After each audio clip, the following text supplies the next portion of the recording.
Okay, I'm back from my first pre-release with DOMINARIA, and I'm extremely excited to open this box. I haven't opened a box for a while on the channel, but this set, pretty darn exciting.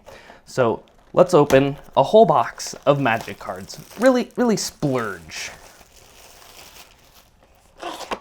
And what I'm gonna do before we begin, even though it's probably pointless, is shuffle around these packs a little bit so that box mapping is more difficult. And you know what else is more difficult? Putting this little flap thing in there. There we go. Perfect. So I am going to open these up after a little shuffle. All right, let's get to opening packs. So I did the pre-release guide for you guys, so I'm mildly interested. How did pre-release go, you know? Mine went pretty good. I got top 8. Wow. Look at this start. Foil Mythic. Boom. Wow. And of course, this set just feels so strong to open because there's so many like legendaries that are just uncommons. It's crazy. But anyway, my pre-release went pretty well. Got in the top 8. Happy to do so. Met some newer players, which was exciting. Got Stronghold, Slimefoot. Like Slimefoot, I have a feeling we'll be seeing a lot of Brawl decks, assuming that format takes off. People at my local game store are playing some Brawl. We haven't, I don't think we've fired an official Brawl tournament or whatever. I love getting rare lands. Rare lands, I will literally never complain about. But yeah, we haven't fired official tournament, I don't think, but people are getting their Brawl decks put together, and I was thinking of doing a Brawl exciting, Song of Prerelease. I love the art for Song of Prerelease, it's sweet. But anyway, I was thinking of doing an exciting Brawl deck tech. I don't know why that was so hard to spit out. I think the format has some legs, and I found it really fun that when I was opening cards, I wasn't just saying to myself, unplayable in Modern, because that's the format that I play the most, and therefore uninteresting. Actually, Modern's not what I play the most. I play the most Limited, but I don't, because it's just Limited, I don't really have use for the cards afterwards as much unless they're in Modern. So I liked that as I was opening packs here, ooh, sweet. As I was opening packs today for my pre-release, I was like, oh man, I could put this in a Brawl deck, and now that I only need one of each to do a Brawl type thing, then, I'm not like, oh, I still need 4 more. It's just, I have it, boom, I'm ready to Brawl, which is pretty cool. Hey, Gilded Lotus and Ashana.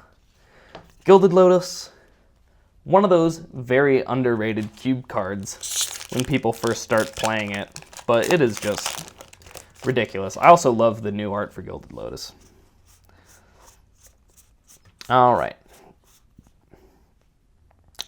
This one sounds like some effort. I don't know. Glorious Rebirth.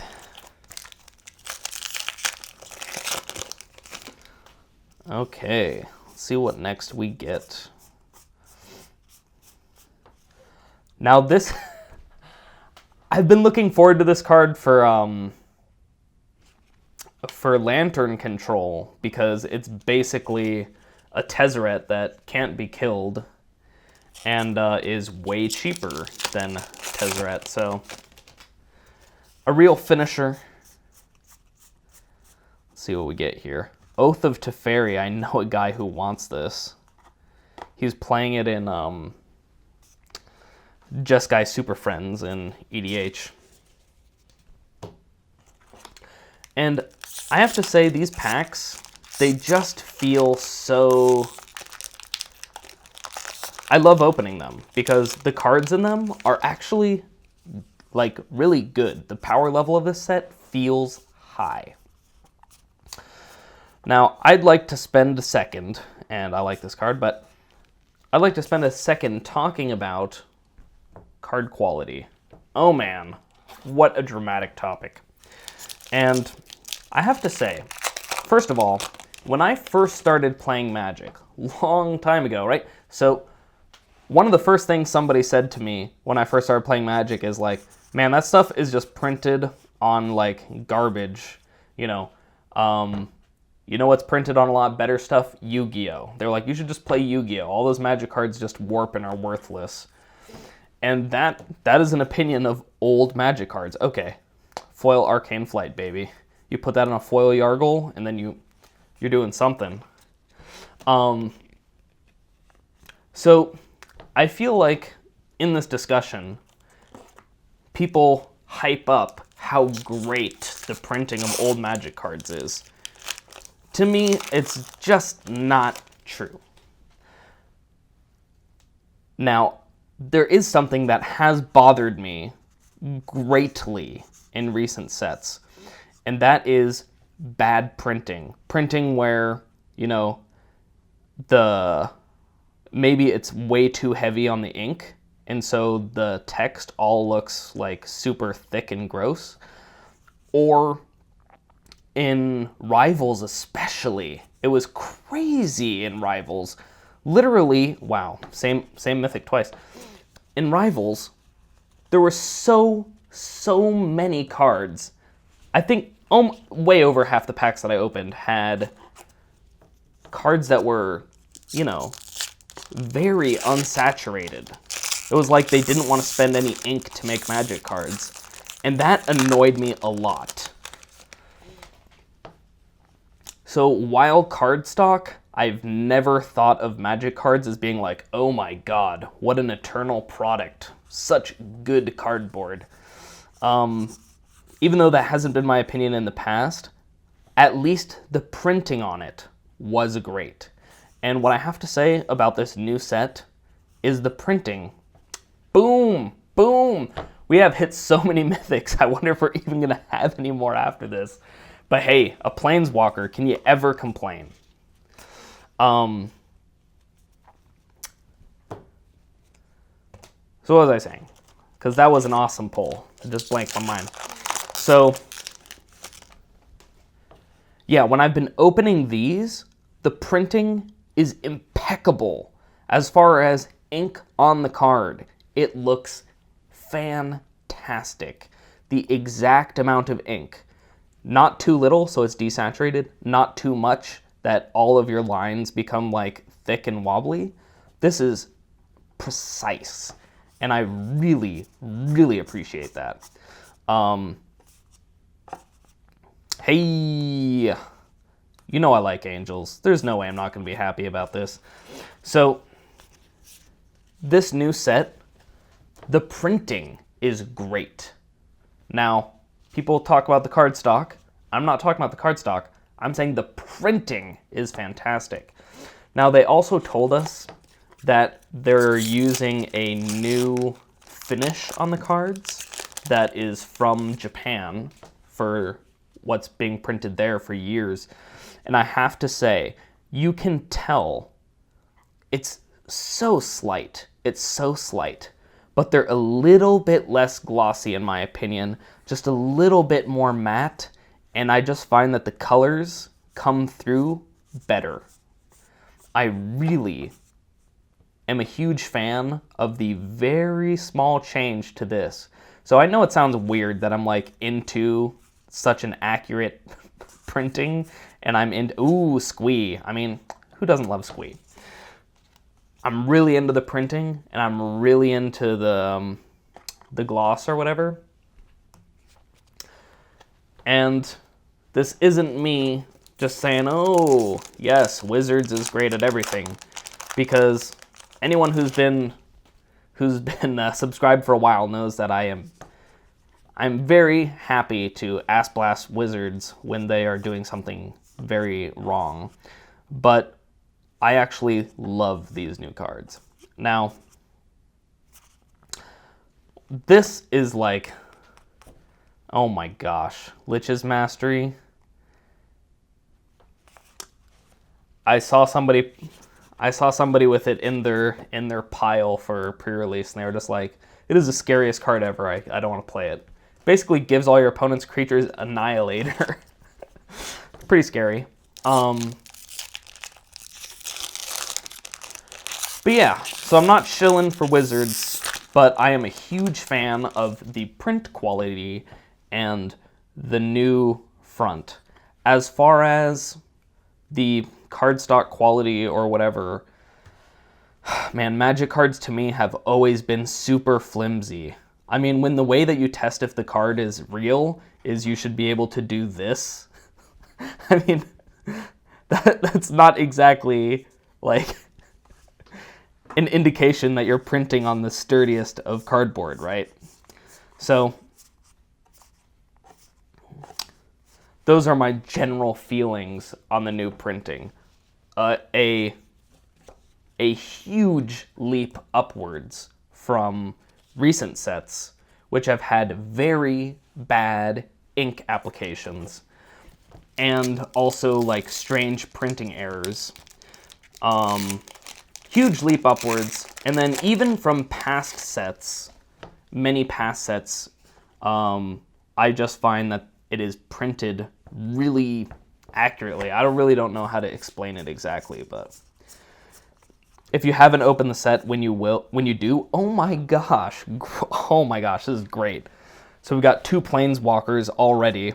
I've already got a playset of Song of Prerelease in case that becomes a thing due to what I opened at my pre-release. So yeah. And by the way, since we're opening packs right now, I think it's completely appropriate for you to slap down in that comment section your most ridiculous pulls from your pre-release, from your boxes for this set. Oh boy! This card is so hyped up, I feel like I should sell it early while people are still willing to trade badly for it. Oh my gosh. This card, by the way, great. Played it at my pre-release, the Eldest Reborn. Wonderful. And I have to say, a lot of people have been talking down heavy time on the 4/4 artifact that brings back a historic card. I had multiple sagas, and I also had many legendaries because there's so many at uncommon. That thing was a house. You play a 4/4 for 5 that brings back like an awesome card. I was never unhappy to see it. Seriously. Wow. Prerelease, she just never stops singing, you know? She likes that karaoke, you know what I'm saying?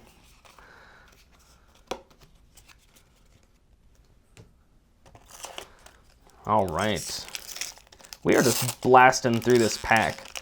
And I don't know how much opening like this I'm going to do, but I would like feedback. You tell me, because I haven't done it for a while. So many of you are new. You tell me, how do you like it? Fast? I'm going fast. I figure your time is money, or something like that. Got a damping sphere? Great, you know? We get the big hits.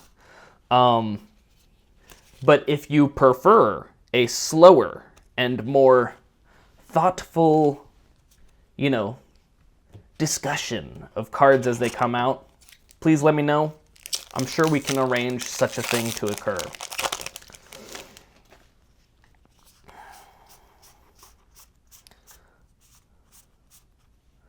This card, I said it was ridiculous in my pre-release guide. I played against it and saw it got played. It is actually ridiculous. I was not wrong. Quite the card. And you know what? Opening this up, it's going to be ready for Brawl. In fact, I've already got a huge portion of my deck traded for and opened here. And I'm trying to make it budget. I don't think that going into Brawl and spending as much money as you would on Modern or Standard is the point. This two-headed giant card. I love it. Any card that flips coins is, by the way, a smash hit. That's a great card.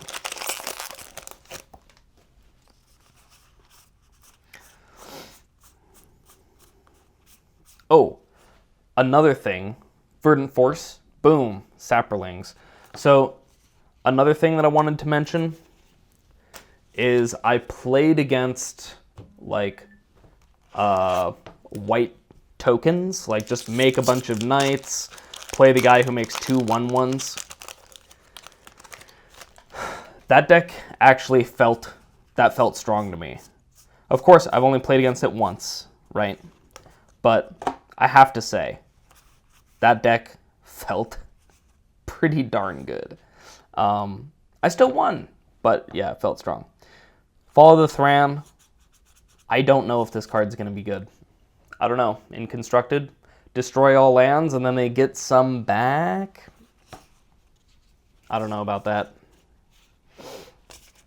What I can say is that when I saw Sagas originally spoiled, I thought to myself, man, that card frame, pretty ugly. Didn't really like it. Now that I'm seeing them in person, oh my god, they're way significantly better in person. It was actually shocking to me how much more I liked it. Boom, on Sarah's Wings. I love it. I love it. Foil Saproling Migration. I like it. Bird Cleric. The creature type, I don't know if it's just me, but ever since around cons, I feel like the creature types in Magic have gotten more goofy. You know, zombie, fish, all that sort of nonsense. Printing some Yargles, and I do appreciate it.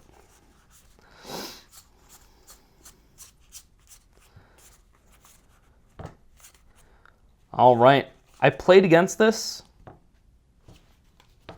That's all I have to say about it.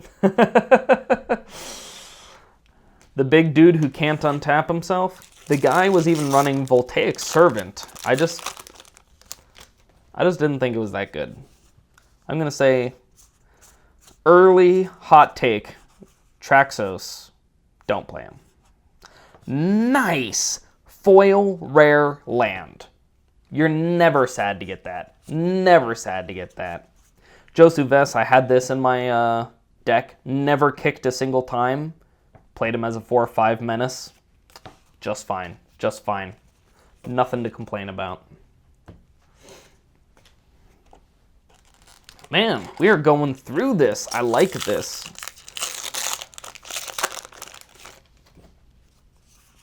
I like making sure things are quick. Icy Manipulator. I played against this, by the way. I was like, Icy Manipulator, it's going to be good. Then I played against it, and I was like, oh my god. This is the worst thing that's ever happened to me. All right. Foil in Bolas's clutches, so if it gets played in Standard, there's my money. And then a Joda, which awkwardly, it just occurred to me, if you play him in EDH, you can't put lands that make these colors, right? I like never play EDH, but I think he literally can't pay his own cost. Huh, weird. Not 100% on that. I'm not the EDH king. I don't pretend to be. All right. We're getting towards the end here. Getting towards the end. Helm of the Host. Played against that. It was great. Shauna.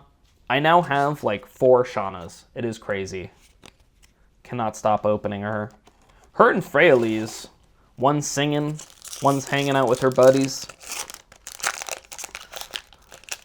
Having too good of a time. All right, that pack opened kind of awkwardly. I apologize. Nice. I know it's lame, but dude, give me all the rare lands. That doesn't excite many people, but if this were 36 rare lands, I'd be into it. I'd be into it.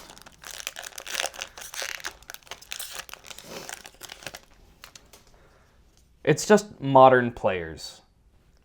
They spend so much on their mana bases, they just can't stop themselves when they see a rare land. It's too exciting. This guy, if you can't activate him, don't put him in your deck.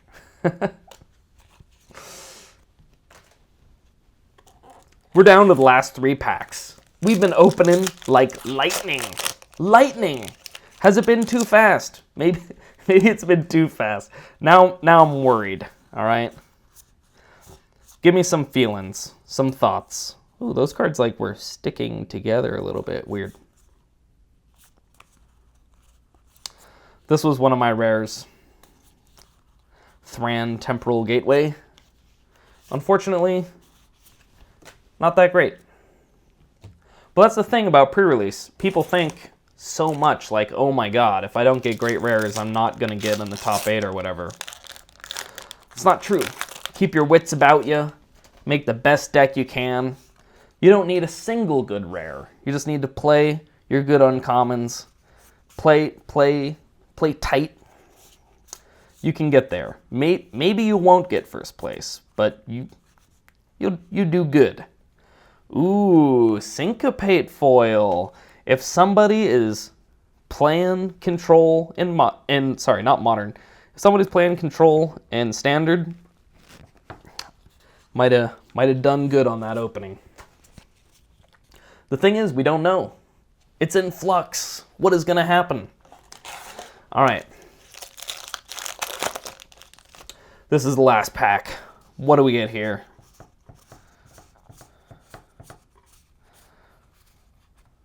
The first eruption. All right.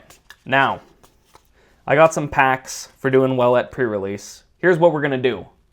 These will stay on one side. And I'll say, this is what I opened. But we're just going to open a couple more packs. Couple more packs, lightning round. Let me go grab them.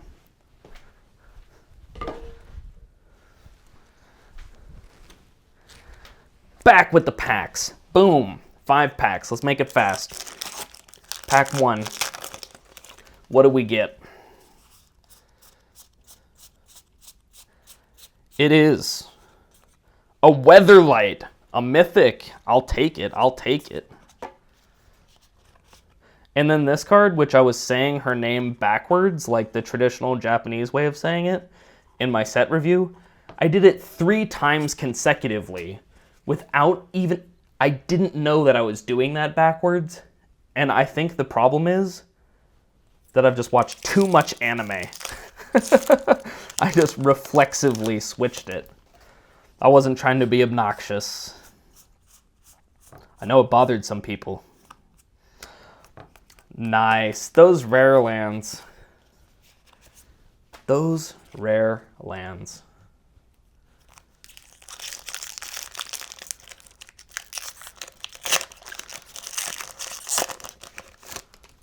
All right.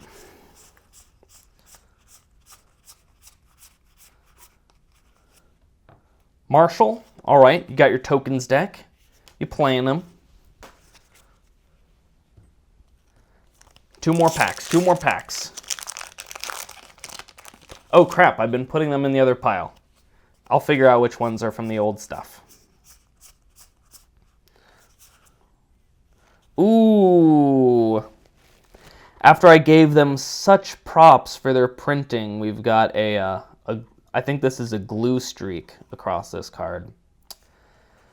And then another rare land, so who cares? Who cares? Glue streak across an uncommon? But the printing still is, like, way better than it used to be. Anyway. Let's see.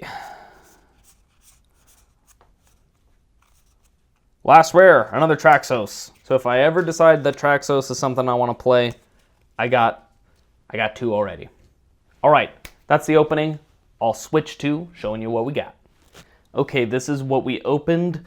I I said that I would separate out the rares that I opened that were not from the box from the ones, you know, that were in the box with those extra packs.